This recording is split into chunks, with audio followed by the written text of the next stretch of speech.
What if we killed someone? I would like to know why. Like, I couldn't imagine a state of And the what kind of world a weird thing where to say? my No, but I think it's a cool almost question. vegan daughter. Veer hit someone. You got punched in the nose. You and got we were all punched in the supportive with nose. you. Did we react? Wait, me getting punched in the nose is a lot different than him punching Yeah. someone.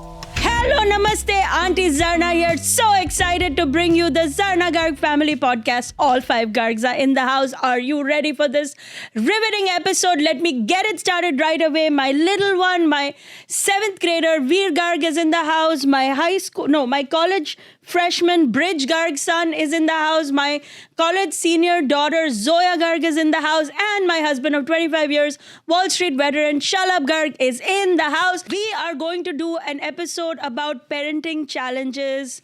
No. Life skills? No, parenting challenge. Parenting challenges, And of course. Strategies. And strategies, which is also life skill issues for us. And it is a big thing in our family because we don't agree, my husband and I. So clearly I'm right. But we're going to find out and then you will reach your own conclusions. Wink, wink. Okay. Shalabh, what is the biggest challenge of parenting right now for you? I mean, I feel like, historically speaking or right now? No, like, right? Overall, over the course of time, I think fear works very well. Fear to does make work the very kids well. afraid. Yes. Like really think- afraid. Scared. Put the I fear don't of think God. that's like a good strategy though. Why not? Why not? Then your kids aren't gonna like you. That's okay. I mean, that's okay. I think to keep them safe, fear works really well. I agree. And you have used it very successfully on the kids and on me. Who, me? Yes. I mean, What? I don't think I would make the kids afraid. I'm just too nice a guy. I meant with respect to you. Oh. You make the kids afraid. You put the fear of God in me, Right. and I'm there to, soften the blow. Okay. All right. I see how this goes. I do think fear is very effective. I do think it's good to be afraid. It's almost great to be paranoid because then you will think twice before doing every dumb thing or any dumb thing. And I'm a big fan of it. But my big parenting challenge in America and as an immigrant parent, and honestly, even people in India are dealing with it now, is that our kids expect the love and warmth of a traditional Indian household that comes with a lot of warmth and love and all of that. But then we are not allowed to expect anything back from them because we are also supposed to be modern American parents. So we are not allowed to say, will you take care of us in our old age? Will you give us money when you earn money? We're not allowed to say that. That used to be a thing back home. But here, somehow, immigrant parents are caught on the wrong end of both sides. Right. We're supposed to raise our kids like education is so important that no matter what it costs, we're going to pay for it. But at the same time, as we get older and have the same insecurities that all elderly people have in the world, we're not allowed to expect anything from our kids because that would be un-American. Do you feel like American kids are selfish? I think all kids are selfish, but I think that's by definition being a child, by the way. As you grow older, you realize that there is a reason things work, that they work. Children, by definition, are selfish, but I think America glorifies selfish behavior. Yeah. Because it's a the culture of country is set up that self-care way, and right? self-care. Yeah. The It's a whole country country of believes- individualism. Right. Yeah. That if you Yeah. take care of yourself and your requirements, your needs, your happiness, your health, your wealth, your career and everything else, and if everybody does that individually for themselves, the whole country overall benefits. That's the idea. I agree with you. I do think it's an American cultural issue rather than an individual, rather than specific to people we know or anything like that. Because even us working together as a family, people are so confused by that. Whereas in India, Yeah. that's a very common thing, right? Yeah, I mean, families working together is a common thing, and people here are confused by it. But and it's not like in India, every parent is being taken care of by their kids. no, none of them If are. anything, it's like Yeah. a lot worse than that, right? Yeah. It's worse because the expectation is there and nothing is happening. Right. At least here, the expectation is not there as well. So I do think that probably like a workaround for this is that we also limit how much we put into the kids. Yeah, cut them off the money, cut them off the resources, Well, cut them off of like any again, advice. all these things that he's saying, I'm supposed to execute, just so you know. You sound also a little too excited Yeah. about it. You sound a little... Especially cut them off of the money. I like But that. because That's- and as he says, all this big talk, have you been able to cut the kids off? No. Okay, so then who do you think? But like, look at our kids. They're so beautiful. I mean, they deserve the... Okay. Wow. So then what happened there? Now, I'm just saying that for other parents, that can be a good strategy. Cut them off. Yeah, I mean, herein lies the problem, right? Are you seeing it? That we can philosophically believe one thing and then the execution of it is a whole another thing. And probably will be the same for you guys. Even though you're growing up in America, I don't know it's going to be so easy for you to be like, I'm not visiting my parents. I don't care what they feel. To be honest, parents need their kids more than their kids need their parents once they're adults, right? Like right now, there's nothing interesting after a point that's going on in a adult parent's or an aging parent's life on their own. And they're looking to live vicariously through their kids, through their kids' kids, through their kids' families. I think mom's life is slightly interesting. A little bit. Yeah, I but- literally am going to be meeting every basketball superstar in America next week. Okay, but like you're not like maybe you're one exception in that regard. Well, yeah. And me being the other exception in that regard. No, but you have your career. You have your That's what I'm saying. That I have things going on as well. Yeah. So then, but the point is that will you guys, when you like, you know, you will have a girlfriend and she might be like, why do you have to do this if you wanted to, even if you wanted to do something for us? I have a quick question. I feel that whenever you've spoken about this fear with me more than once outside of those podcast Yeah, many contacts. times. Many times. And I feel like we talk this- about it all the time. We do. We talk about it often.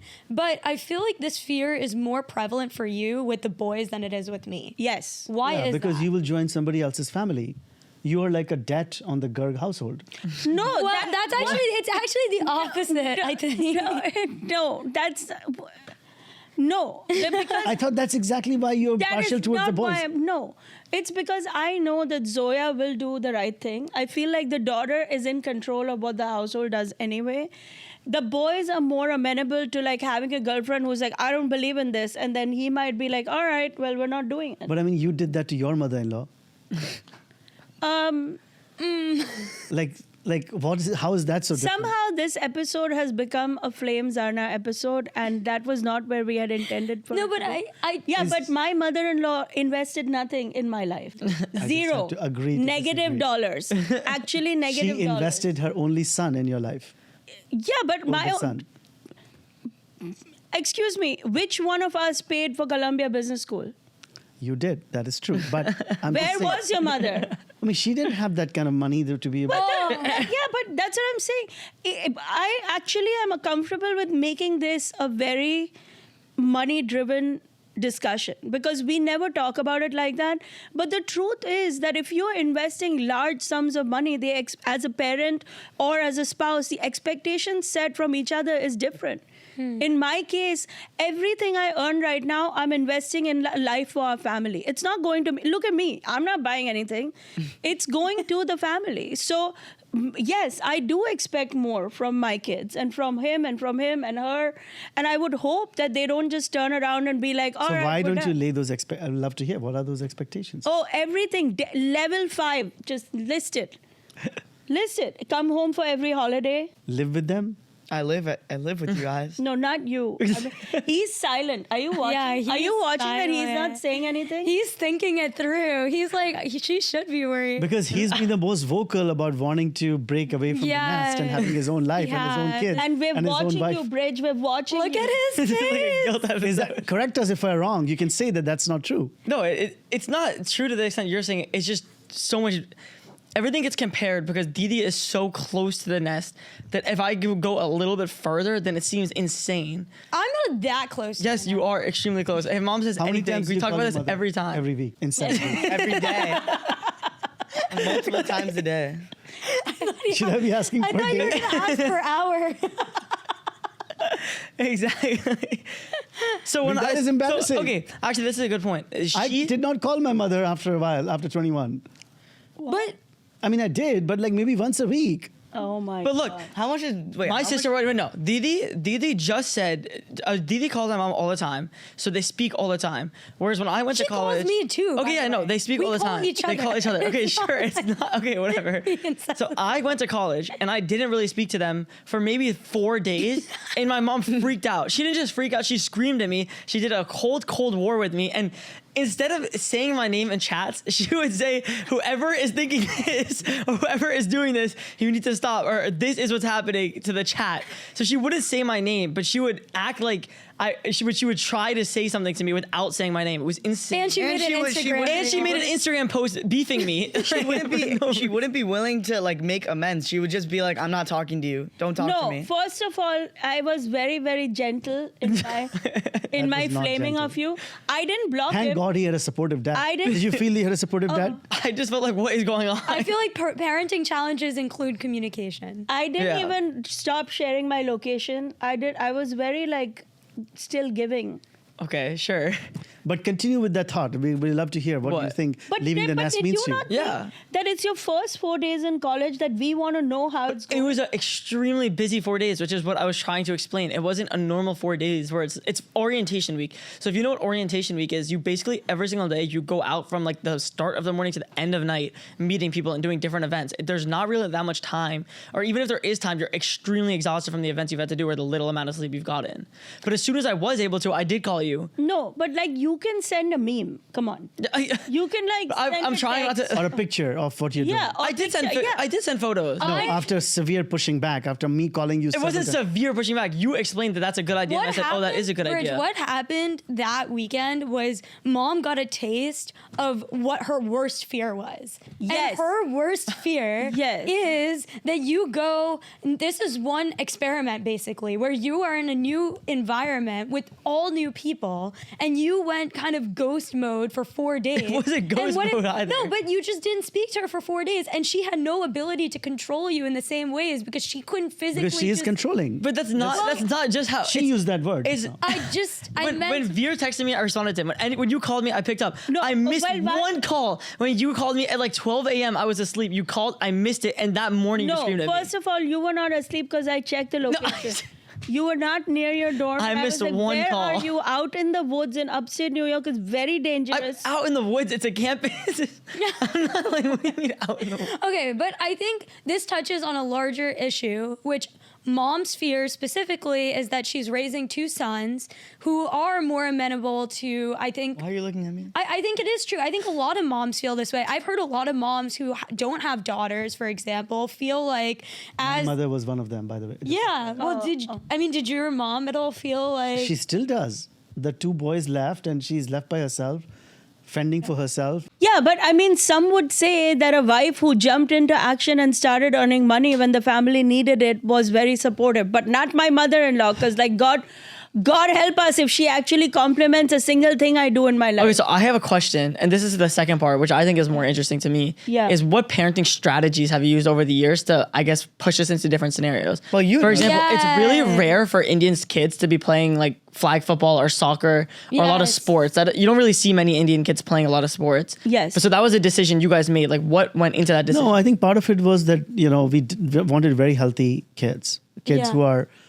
I think they're not that much your mother and I agree on, but that's one thing we did agree on. Yeah. From an early age, From an because even early when age. I was young, Because we were both short-statured. We knew that people who are not that tall struggle with weight early on, in fact, not just at a later point. The fact that, you guys were of good height and all that was after the fact. But we were very worried to make sure that you were very healthy. And the one way to achieve that was through sports. I mean, and it's the one thing we never had in my. We never had I that. never had at all, and he had. I had some, but very sporadic. little. It's not no parent in India is asking their kid, "Oh, you want to be a track star?" Like, our schools didn't even have the facilities. Like, we ran on the streets if we ran at all.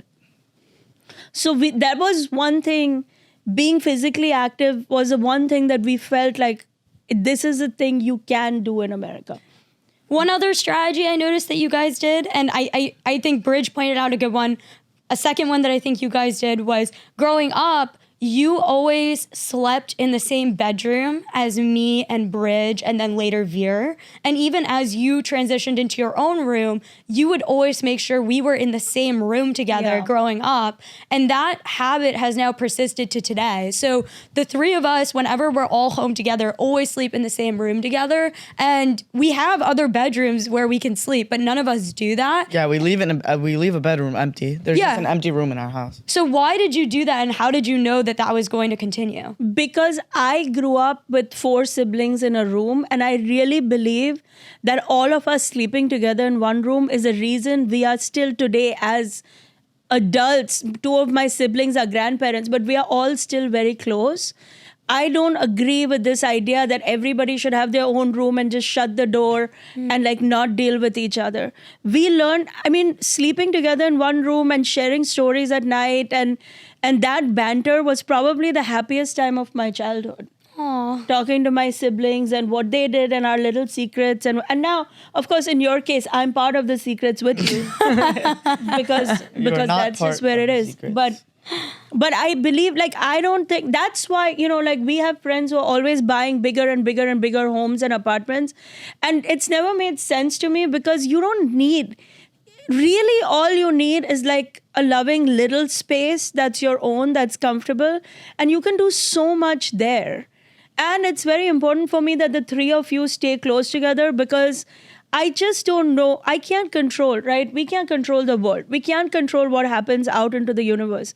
But if the three of you are close to each other and feel like you have each other, you can control your own life circumstances. You can depend on each other for your wins and your losses. You can support each other through challenges. And to me, it's been very important. Of course, my siblings have been life-changing in my life. His sibling has been life-changing in his life. I mean, I wouldn't say as teenagers and as young adults, we were not as close. But as grown-up men, my brother and I are very close. And we have a lot of mutual respect. And, you know, he's been very helpful to me in many ways. So, yeah, no question about it. On this note, another thing that you did that was definitely odd is you've invested in us a lot. One way a lot of parents invest in their kids are with these lavish sleepaway camps, right? And that's one way people spend a lot of money on their kids, giving them these summer experiences. And that is one investment that you did not make. No. You never sent us to sleepaway camp. She used to hate those because, go ahead. I'm sure you'll have something to say about it. No, but those were do horrible you miss camps. being in summer camp? You miss being in summer camp? No, I I've don't care never at been all. to summer camp. Because there was no particular sport or a particular skill that was being gained. They were just like socialization camps. It just felt like a easy place for parents to park their kids. The camps were really And not feel constructed, guilty. Yeah, for the parents to be able to enjoy the summer, Yes. as opposed to very similar to private schools. Yeah. Both the private schools and the summer camps have been created, and this is more specific to New York than.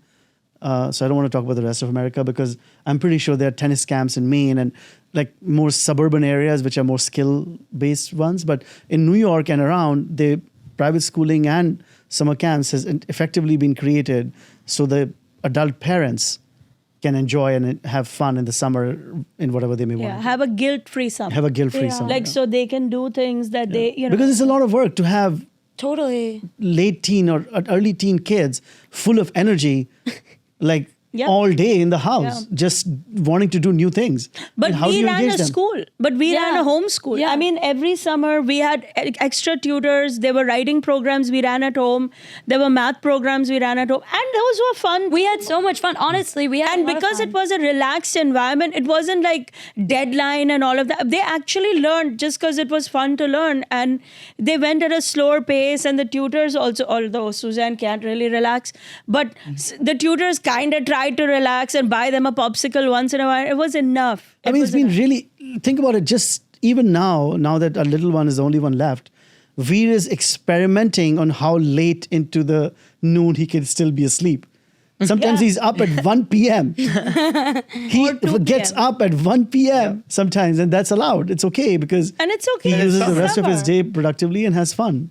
It's the summer. I mean, what are some parenting things we did that you particularly like or don't like? I think some of your strategies to punish us were a little odd. Oh, the punishments were amazing. The No, punishments were... one He time. didn't hit you, did we? No, you never hit us. No, of course not. But one. Did we? Did we? No, it's acceptable. I have seen people hit Yeah, other well, a kids. lot Yeah. of parents hit their kids. We have seen parents hit their kids New York. here in America, in New York. We've seen it.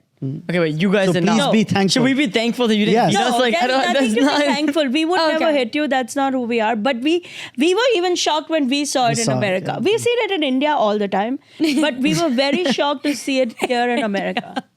Yeah. parents It just And in sounds fact, insane. who was there? One of the kids was, Zoya was there. Yeah. And she was just Oh, she flabbergasted. started remember. I screaming and remember. crying. Because she was not the one being hit. And then I still she was scared. reporting it to everyone, and everybody saw. There was no reporting that needed to be done. Okay, so why don't you explain one of the things you did by putting us outside the house? I want you to say like what punishments that you didn't agree with. I think one of the punishments that she used to do was just like psychologically crazy, And what she used to do was when either me or my sister messed up, she'd put the other sibling outside the house and lock them outside. So it would be like I dumped like let's say Gatorade on a white carpet. And because she was so mad at me, she would put Didi outside the house and lock her outside. I really like that. So as young kids, we would just like cry and cry, begging them to let the other sibling out and like agreeing to put yourself out, but she wouldn't do it. And we would cry. I mean, I would be, Mom, please, my brother. And she would be like, I'm like, you should have thought about it before doing the bad I used to thing. love that strategy. That is such a we I have really like that strategy. albums of childhood photos of us just crying because that was the most entertaining. I never had to go through any of this though.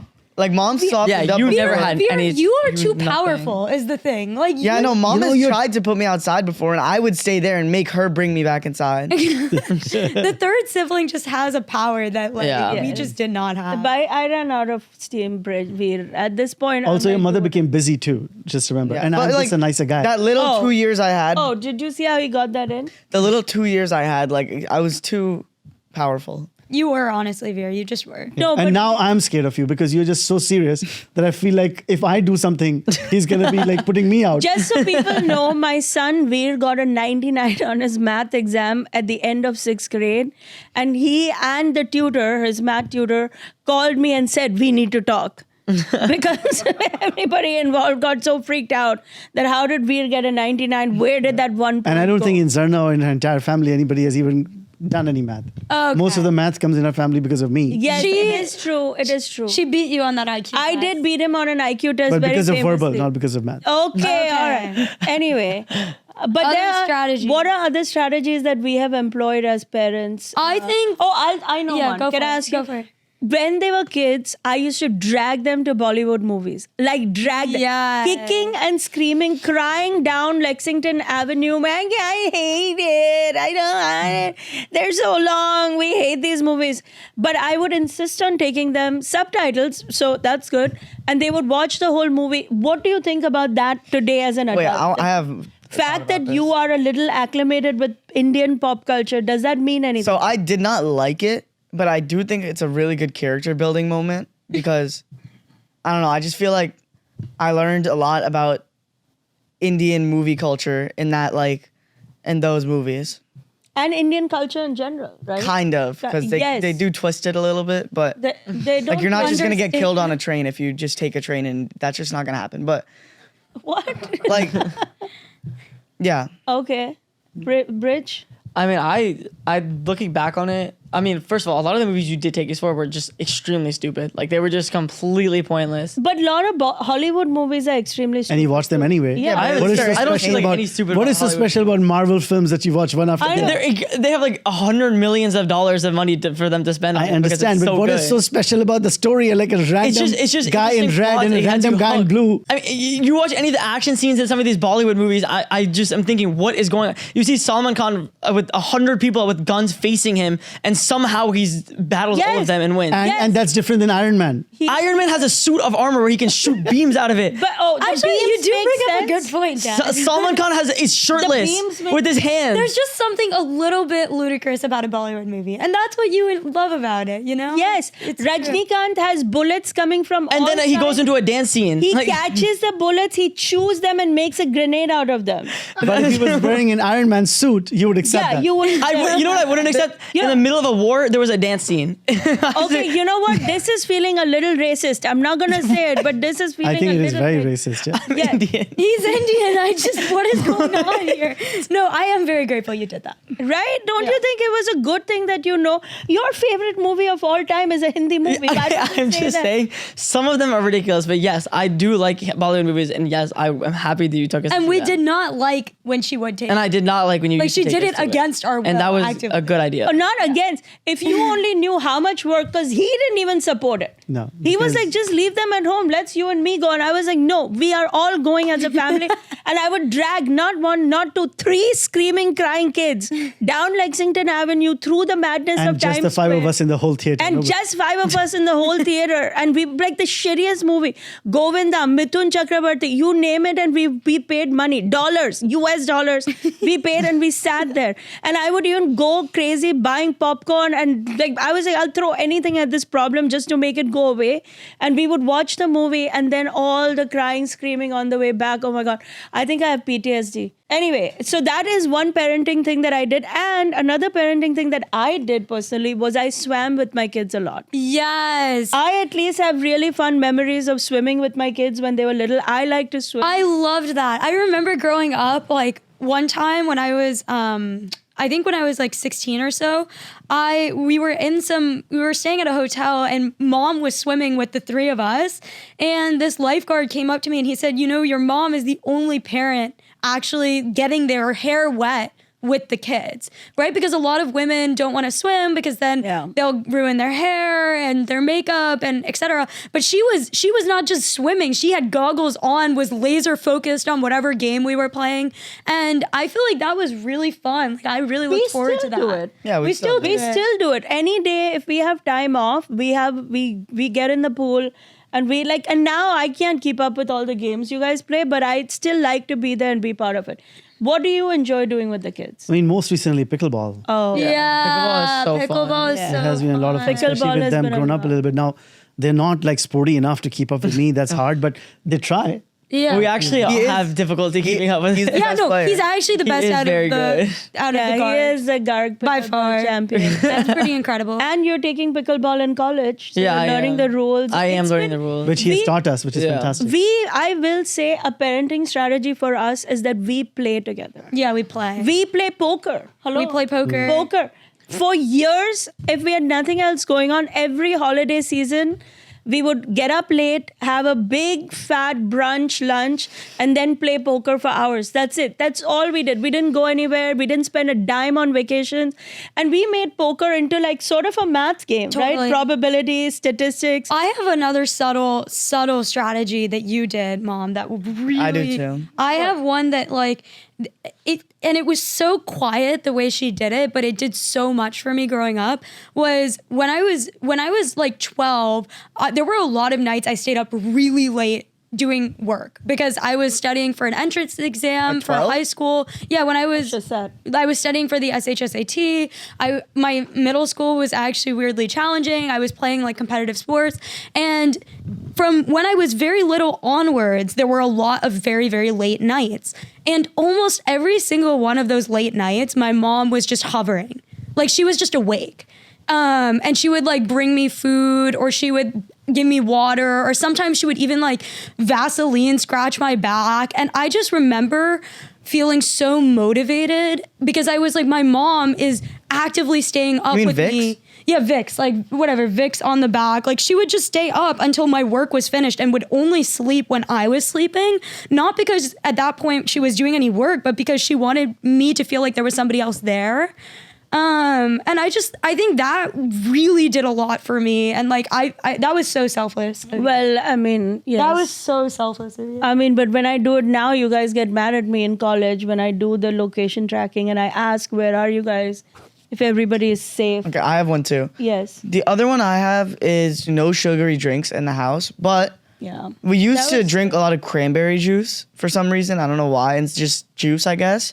So when we did have those drinks, you'd make us dilute it with sparkling water. Yeah. Yeah, I mean, we never drank gallons and gallons of Yeah, juice. but- it was always used as a drop of flavoring. But there were a lot of parenting strategies that went into like getting us to have what we want, but not like too much of it. or Yeah. something. Yeah. There's a lot of strategies that revolved around that. Yeah, so we wanted to get you guys something fun, but not ruin your health. Like, Yeah. like you guys ate pizza, burger, you still do, but we always have a mountain of fresh cut vegetables Yeah. around all the time.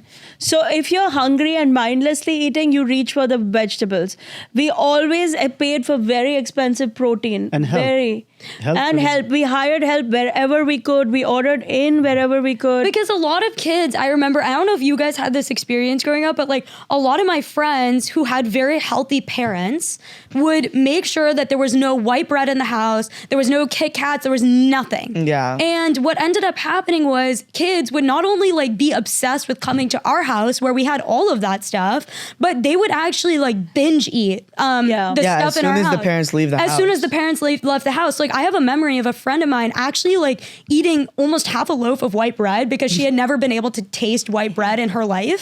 And I was so flabbergasted because I was like, Mom, I don't know what to do. Like she won't eat anything else because she's just, all she wants to eat is this white bread. And I actually think that's like not the best way to teach your kids how to eat healthy because all that stuff was always around us. I never felt like it was some sort of special thing because you didn't need it. Yeah, because it was available. You don't remember, but when my kids were in private school for many years, Zoya used to take a bus from the Upper East Side to the Bronx, and we were right on Park Avenue, the bus. So it was very rich kids in the bus with her. And the son of one of the most famous artists in America used to get on a bus with her. But her lunchbox always had like one cookie in it as a treat. And this kid knew that her box will have a cookie in it and used to harass her in the bus in the morning. So I had to call this mega, almost billionaire artist's mother. Like wife, and be like, can you please either give your kid a cookie or tell him not to take my kid's cookie? Because she would come home crying. She would be like, and he ate my cookie. This one cookie that cost nothing ended up becoming such a big deal because like I didn't know how to resolve it. Because then the mother was like, you shouldn't be giving your daughter a cookie. What? No, that was and it became she was like, it was a whole thing. Nobody should be eating a cookie and nobody needs. And I was like, no, I'm sorry, I don't actually agree with you. And if you saw what your kid does on the bus every day, you might have a little bit of an awakening about whether you should buy this $2 cookie or not. Another strategy is anytime that the three of us have gotten in trouble with school or made a mistake or failed an exam, anything of that sort, you are never quick to blame us. No. You always listen to us first. Yeah. There was no grounding immediately on the basis of what had happened. No. And it's not because I don't want to understand, but first and foremost, I want the kids to know, and I know your dad wants the kids to know, that you have a soft place to land in our house. Yeah.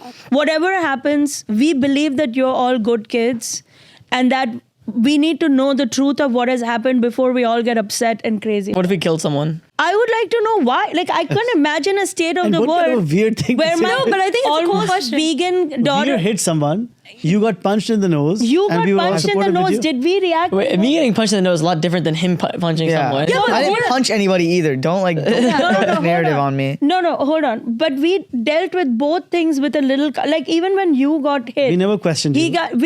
Not only did we not, why would we question him? He got hit. But we could have not believed him that he Yeah, did- we could have not believed you and all that. And we didn't go out there and accuse anybody else. We didn't make a big drama about. First, we were like, let's find out what happened. Yeah. Right, with a calm head. First, Yeah. we like, let's treat his nose. Let's make sure everybody's safe and fine. And let's like take up. It wasn't like, who did this? And let's file a police report right this minute. And we don't care. We were really trying to be measured because we knew that whoever did it might also be somebody else's child. And we wanted to be mindful. And when he didn't punch anybody, he slapped somebody. I remember that. Because that person during COVID, peak COVID, kept taking my son's water bottle. And the school would do nothing about it. We kept reporting it to the school. He kept reporting it to his teacher, to his principal. And she was like, oh, whatever. And we were all freaked out. And I think you didn't even slap him. You kind of Bro, touched him. I knocked his glasses off his face. I didn't make contact with his skin at all. Yeah. People are he He snitched on you or something? annoying. No. Teacher saw. I kept telling the advisor guy for the after school class, so I had to take matters into my own hands. It's not like And And then it wait, was what water. happened? They were out playing in the heat. This So this- kid would so I not had a bring spray his water water. bottle. Yeah. in the heat, like it was literally like 100 degrees, literally. And then this dude in my class keeps spraying my water bottle because I had one of the spray ones, and I was just like, stop doing that. It's so annoying. You're moving my water bottle, and I can't get it because like I have to walk all the way over there, whatever. And then like he kept doing it. He kept doing it. I would tell the teacher, even though I'm not like okay, whatever. But so then I had to take matters into my own hands. And then once I did that, he stopped. That was the only way I got him to stop. But I think the key takeaway is that, like, when our parents were faced with that situation, it wasn't like we need to ground Veer because he can't be trusted and he made this mistake and he's a bad kid. I feel like sometimes a lot of my friends feel like their parents just like think they're bad inherently. And like, I know I personally have never felt that way. I hope Bridge and Veer have never felt that way. And we've made a lot of mistakes. Like we've all could handle lots of different situations better or worse. And I think that kind of trust that they've developed with us is pretty great. Anyway, this has been our episode about parenting techniques, tips, strategies. We hope you enjoyed it. We want to hear what you enjoyed in our podcast. What are your top parenting tips and techniques? What are things you believe in? What are things you like, you don't like, your kids like? We want to hear all of it. And as we wrap up every episode with a riveting round of good grades with Gargs, we will close this episode also with good grades with Gargs, where one of us assigns one of us an A grade for the winning moment of the podcast. So who wants to go first? I'll go first. I'm giving my A grade to Mom. I have always said this, but when Mom decided to be a stay-at-home mom and did not, was not a comedian yet for like so many years, 15 years or so, I always said to multiple people now, people are always like, how did you know that she was going to be a comedian? How did you know she was going to be this businesswoman? The thing that I always noticed about Mom was she really did run me, Bridge, and Veer, and still does run us almost like a portfolio.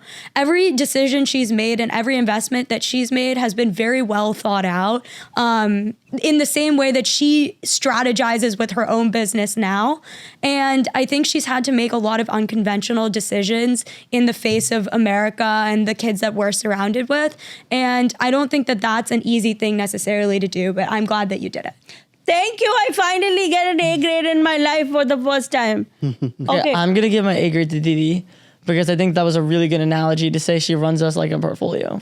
Hello, but the person doing the running doesn't get an A grade. The observation The is what he's observation pointing gets out. an A grade? For this episode, that was a good analogy. Okay, all right. I'm going to give mine to Bridge. I think he came up with a fantastic episode topic for a podcast topic and had such smart things to observe. And also because of the punch that he received and how he handled it. That was pretty awesome. Yeah. Aw. Wait, I don't have. you don't have an A? I'm not issuing an A grade today. Why? No one was deserving. No one is like somebody has to make a point good enough for me to give them an A grade. You have to earn Veer's A. You have to earn the A. Oh, okay. All right. I guess I'm going to give my A grade to Shalabh because even though I have made many unconventional decisions and a lot of them without discussing them with him, he has always supported me. Yeah. He's always been, if you think this is the right thing to do, just do it. And I appreciate the support that instead of wasting time negotiating and having a committee meeting about it, I felt autonomy in how I thought I should do things. And because of that, also felt ownership of the results. If something worked out, I felt good about it. If something didn't work out, it was obviously his mom's fault. And that is how all households stay together and stay happy. And now I want to hear from you in comments who deserves an A grade, who deserves all of it. Every thought you have on this topic, put it in the comments because you know we're watching, we're listening. Thank you so much and bye for now. Bye.